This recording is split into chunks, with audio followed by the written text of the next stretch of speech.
Noise is defined as unwanted sound.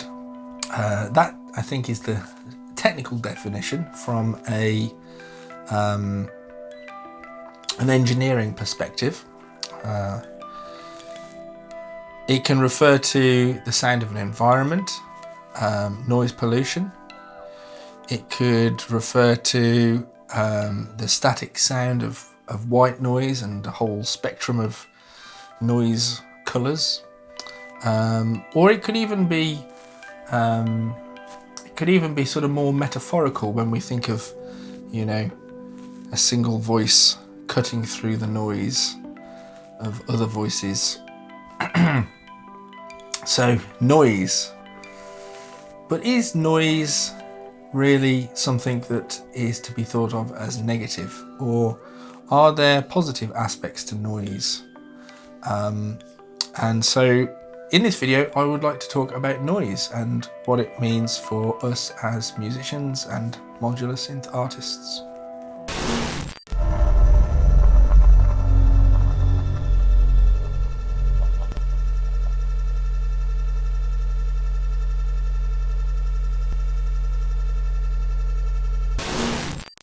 Hello and welcome to another video.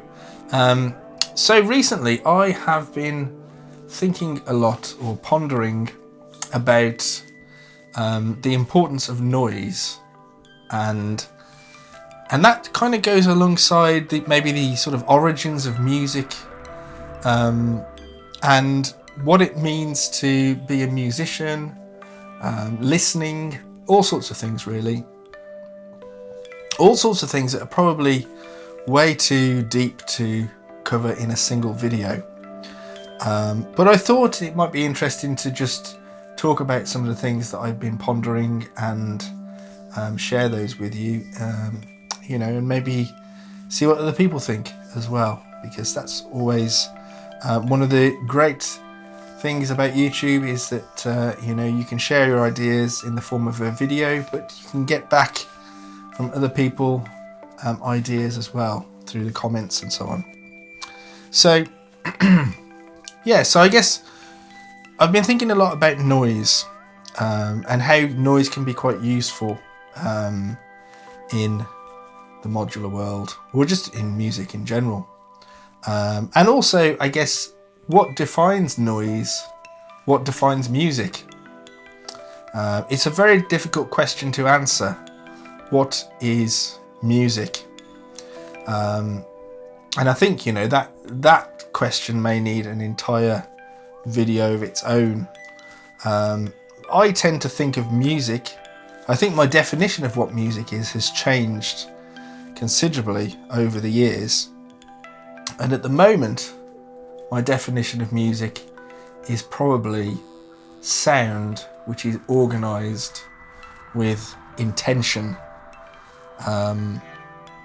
Even that definition I'm not entirely sure is correct. But yes, if you are somebody who takes sound or creates sounds and organises them with intention, maybe even without intention, I don't know, that makes you a musician. There is so much music that exists that many people would write off as noise, whole genres of music even, and some of the music that I make I think people would write off as noise, but some of that music, you know, not only my own music but music that I enjoy listening to, is music that I find extremely compelling, I suppose. And as well as this idea of what music is, and the possibility that music is more than just harmonies and melodies and rhythms, and that it's also textures and timbres and sounds that have been organised in some kind of way, I've been thinking a lot about where music comes from and the origins of music in particular. And that noise, environmental noise or environmental sounds, probably had probably had a hand in creating what became to be called music eventually one day. If we look back to the origins of music, I think some of the earliest instruments that are known to exist date back to around 40,000 years, and those are very simple sort of bone flutes, rattles, drums, etc. So at least 40,000 years ago, music existed. However, if something such as a flute existed 40,000 years ago, and that's the earliest example we have of a musical instrument, or one of the earliest examples of a particular type of musical instrument. A flute is quite an advanced piece of technology, so that doesn't necessarily represent the beginning of music. That just represents how far back our historical record can go at this time. So we can probably never really know what the origins of music are. I think if you look at a child, and having a 4-year-old daughter myself, I've often looked at my daughter and thought some of these things. If you look at a child who's never experienced music, never experienced sounds in a certain way, and see how they interact with their environment, you can see how sounds that are around them will encourage them to react in certain ways. And the first things that they will do, especially babies and small children, is shake and rattle and bang things. And so probably our first musical endeavours as human beings were hitting and shaking and rattling things, things that we probably found in our environment. How long would it have been before humans started to create rhythms? I noticed that I went to the shop today, and I was walking back from the shop, and noticed that as I was walking a steady pace, whatever was in the bag, I'd got some shopping in the bag that I'd just bought, whatever was in that bag was rattling in a certain way that created a rhythm. And not only was it a steady rhythm, but there were different time divisions to the rhythmical elements. I guess if I'd have wanted to, I could have recorded that and then sort of notated that down in a score. And maybe because I'm a musician and I have a musical ear, I notice these things. They stand out to me more than an average person would. But it did get me thinking about how primitive humans might listen to their environment and notice sounds within the environment. And as a primitive human, the sorts of sounds that you would have heard would have been very different to the sorts of sounds that we hear today in our natural environment. Our prehistoric soundscapes would have been filled with all kinds of sounds, from the wind whistling through caves, through the trees, rivers, the sounds of animals, the sounds of storms. All sorts of sounds would have been commonplace. And some of those sounds would have been important to recognise for reasons of survival. And it's entirely possible, I think, that early humans would have tried to replicate some of these sounds. Some of the sounds they might have associated with otherworldly powers, or spiritual entities, perhaps. That probably came later, because I think spirituality and religion is something that developed later on in human existence. But certainly some of the sounds that they heard, they would have attributed to things that were greater than themselves, even if they had no idea what those things were. And it may have been entirely possible that early humans, trying to replicate those sounds, either as some form of mimicry, or maybe even, you know, later on some form of worship. That could very well be the origins of what we now call music. There are lots and lots of theories as to how music started, from mothers singing lullabies to their children to make them feel safe, from courtship rituals, all sorts of things. But I like to think, and obviously I have no evidence to back this up, but I like to think that actually, as humans, we would have sat and listened to the sounds around us. That would have been the music of the time, and we would have tried to recreate that music. And the simplest way to do that would be to bang things, shake things, rattle things, maybe even blow over things to create a whistling sound. And as time passed on, those attempts at recreating the sounds that early humans heard would have got more sophisticated, until we reach a point where 40,000 years ago it's possible to make a flute, a simple flute, and so on. Maybe even to stretch animal hide across something and make a drum, or a stringed instrument of some sort. And so noise, environmental noise as it would have been, I think really may have been the origins of music in the past. And so I like to think that noise, the sounds around us, that isn't outside of music. That is really where music began. And today we live in a world which is very, very far removed from that primitive world of our ancestors.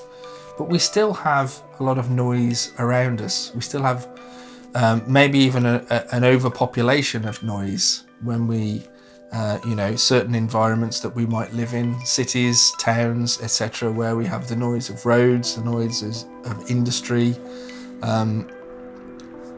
There's a lot of noise all around us. And a lot of that noise, which we might think of as unnatural noise, i.e. not the sounds of nature, might be considered unwanted. But at the same time, there's a lot of noise that, although we might consider it to be unwanted, because it shatters the peace of our environment, can actually be quite interesting, especially if you're a sound recorder or field recorder, or the sort of person that captures interesting sounds and uses them to make music with. And in fact, there are many people that don't enjoy the sound of nature. Personally, I very much enjoy the sound of nature. I love to get out into nature. I love to go for a walk and just walk in silence, listening to the sounds around me. But I have one very particular friend that I'm thinking of that does not enjoy spending time in nature. They prefer to be in the city environment, and they don't enjoy the peace and the quiet of the countryside. And if we look at the noises around us and the sounds around us, I went on a sound walk recently. Well, I say recently, it was probably like a year ago. And before we actually started the sound walk, we did sort of a tuning exercise where we just kind of all stood in silence, just trying to tune into our environment and listen to what we could hear. And then we sort of walked across from our starting location to the point where we were actually going to do the sound walk.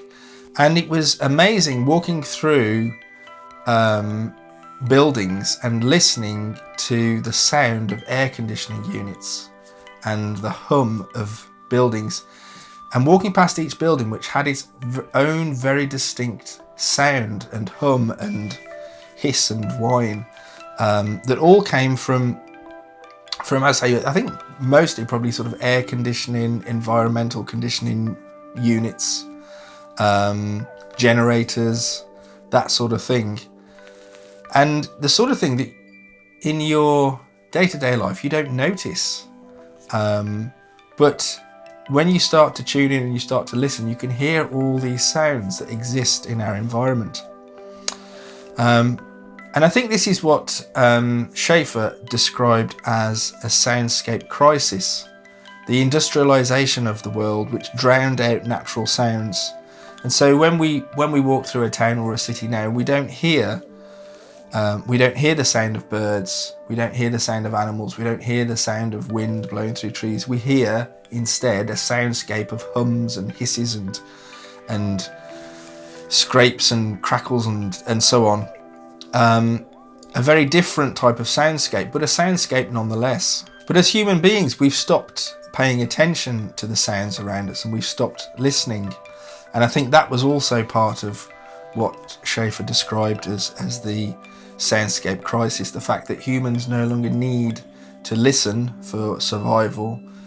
So those skills have become underdeveloped. And it's not until you intentionally start listening that you start to hear all these sounds come back in again.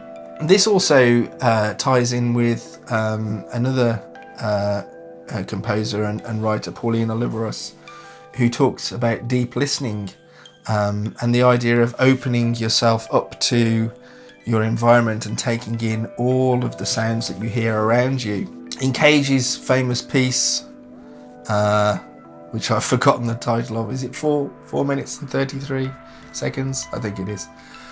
The whole point of that is that for that brief period of time, you are listening to the sounds of the environment where that piece is being performed, and the sounds in that environment become the piece of music.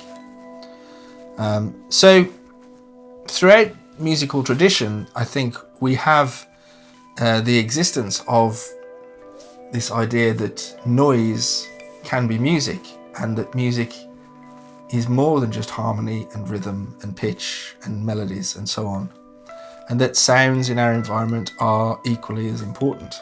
And sometimes those sounds are not always pleasant sounds. As I say, walking across a town or a city, you don't hear the lovely sound of birds and so on. You hear the sounds of the city, the sounds of traffic, the sounds of buildings, etc. But those sounds can often be captured and used creatively. When we think of modular synthesis or any type of synthesis, I suppose, not necessarily modular synthesis, which of course modular synthesis isn't really a type of synthesis, is it? I often use that phrase, but it's just a way of building a synthesizer. But if we look at probably the most common form of synthesis in electronic music, which is subtractive synthesis, and we think about how sounds are made up, sort of technically speaking, a lot of what we begin with, or the beginning of sound, is noise. And if you think of an oscillator, until you do something with that oscillator, just an oscillator on its own is really quite an unpleasant sound, or can be an unpleasant sound. And so a lot of our patches, really, when you think about it, begin with sounds that people might describe as noise. And it's through organising those sounds, intentionally organising those sounds, that we can carve out something musical. I have to excuse me, my voice is starting to go a little bit.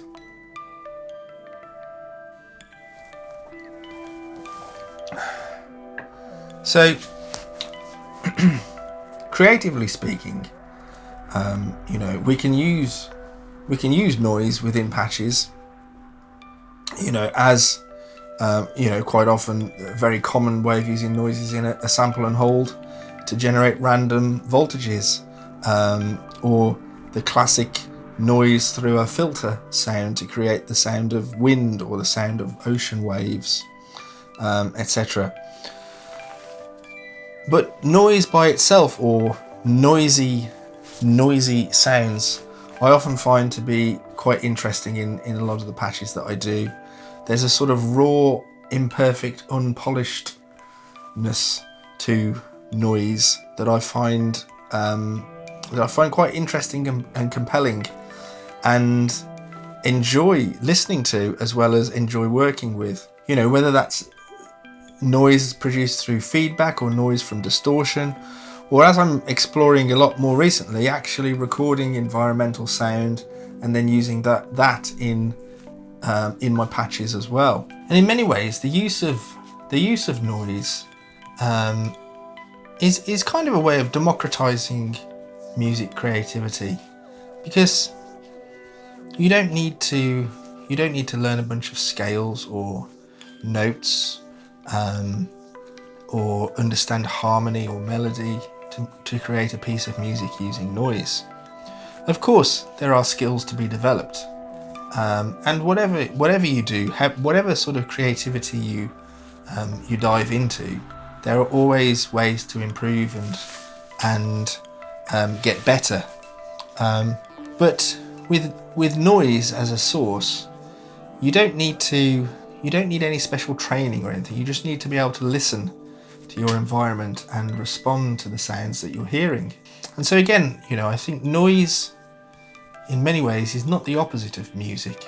It is the foundation of music. And if we observe the sounds of our environment, and if we take on board noise in the environment, and we take on board noise in our music, what can we learn from that?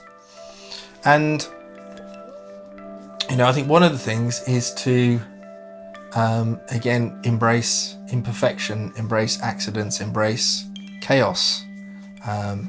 These are things which I often talk about in my videos, and I think that's because a lot of what I do, musically speaking, maybe life in general actually, is imperfect and does have accidents within it and can oftentimes be chaotic. But if you embrace that and sort of go with it, the results will often be interesting. But we can also try and train ourselves to hear the richness of everyday sounds, not just trying to filter out those sounds as nuisance or as background. The sound of a kettle boiling in the morning as you're making a cup of tea, the constant sound of the water running in the shower when you're having a shower, maybe the hustle and bustle of traffic noise outside. The street that I live on, as you may have noticed from past videos, has a lot of noise outside. You get the occasional car going past, but also I'm quite close to a school, and so at certain times of the day it's extremely noisy outside. But what's interesting to listen to is how that noise slowly builds up to almost a cacophony of children and parents and cars and bikes and so on, and then slowly it dies down again, and that sort of lasts probably for about, 20 minutes or so. But that in itself is quite interesting to listen to, just the sound or the shape of that sound as it builds up, rises, exists for an amount of time, and then dies off and falls away again. And I think noise can also be communal in a way. And if we go back to thinking about the earliest origins of music again, and the idea of primitive human ancestors possibly chanting or drumming together and forming bonds with people in their community, music in that early sense probably also was about connection and about forming bonds within the community, which was very important if you relied on your community for survival. And again, today, that still exists. We form communities around music often. We have a little community here on YouTube around modular synth and electronic music, but other people will have formed bonds around other types of music and other sounds that have brought them together. And again, some of those sounds will be considered as noise by other people, but not by the people who understand them and listen to them and enjoy them. I also find, listening to a lot of modern music, pop music, algorithm-friendly music, you might say, the modern music industry can sound very, predictable, polished.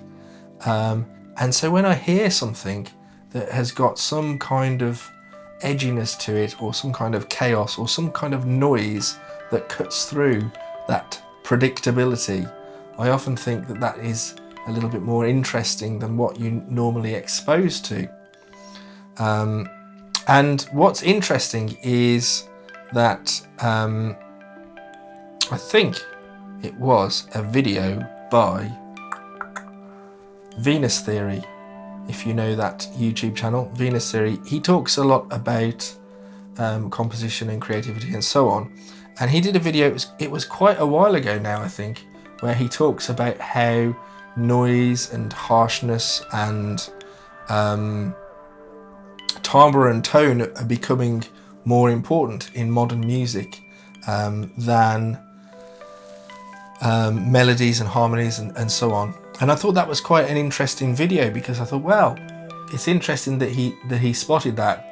A lot of what he talks about, I think, has existed in more niche and fringe music practices for a long time, but he talks about how it's sort of infiltrating modern pop music, and he gives examples of artists sort of Billie Eilish and so on.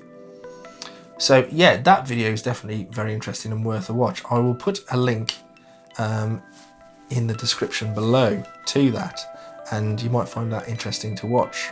And that kind of links into the, I suppose, the future of music. So, you know, thinking about how this video started and talking about the origins of music and the possibility of that being through environmental sound and noises and so on that people heard. But what about the future of music? Now, I'm not going to make any bold predictions here about what I think the future of music is, and you know, I've already been rambling on for quite some time, so this is going to be a very, very brief thought here. And when I say the future of music, I'm not talking about the future of pop music, or maybe I'm not even talking about the future of music at all. Maybe I'm talking about music in the future. Who knows? But I think noise and sound and environmental sound will become more important and necessary. And if, as human beings, we can learn to value the sounds around us and value the noises around us and tune into our environment, we will start to hear things differently, and we will start to value our environment differently, maybe even more so. You know, I think back to the time of 2020 when we were all locked in our homes due to COVID, and one of the amazing phenomenons of everyone being locked in their homes was that nature started to reclaim certain parts of the world, certain urban areas, birds returning or bird song returning that maybe hadn't been so noticeable in the past.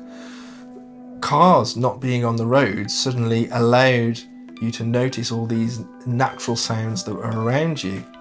And of course, you know, we're back to normality now and have been for a number of years, and so we've probably lost some of that natural peace, and some of those natural sounds that we experienced during that time have gone away again, unless you go into, you know, deep into the countryside where there aren't a lot of cars and the sounds of urbanization. And so, you know, as we move into the future, the soundscapes and the importance of biodiversity and so on, I think will become very important, and something to consider, and something to cherish and preserve. So I think it's good to try and embrace some of these sounds, whether they are the sounds of urbanization or the sounds of nature.